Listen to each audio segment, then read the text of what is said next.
சென்னை வலசரவாக்கம் ஸ்ரீதேவி குப்பம் சாலையில் தினேஷ் என்பவர் வன்சிகா எலக்ட்ரானிக்ஸ் என்ற கடை நடத்தி வருகிறார். இக்கடையில் செல்போன் பழுது பார்ப்பது மற்றும் விற்பனை உள்ளிட்டவற்றை செய்து வருகிறார். இந்நிலையில் இந்த கடைக்கு அடையாளம் தெரியாத 2 நபர்கள் வந்து செல்போனை குறைந்த விலைக்கு சர்வீஸ் செய்து தருமாறு கேட்டுள்ளனர். அதற்கு தினேஷ் மறுக்கவே அவர்கள் இருவரும் தகாத வார்த்தையில் திட்டி வாக்குவாதத்தில் ஈடுபட்டனர். அப்போது அவர்கள் இருவரும் தந்தை மகன் என தினேஷ்க்கு தெரிய வந்துள்ளது. வாக்குவாதம் பெரிதாகவே தந்தையும் மகனும் தினேஷை அடிக்க பாய்ந்துள்ளனர். அது மட்டுமின்றி அந்த சிறுவன் கல்லால் கடைக்குள் இருந்த தினேஷை நோக்கி அடிக்க பாய்ந்துள்ளார்.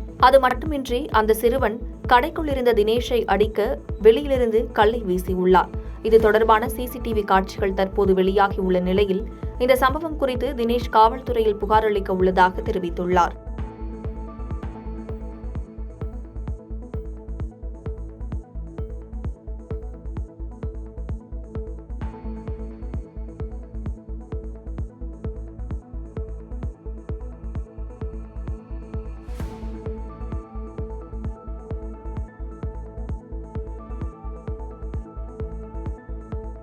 பாதகம் செய்பவரை கண்டால் நாம் பயங்கொள்ளலாகாது பாப்பா.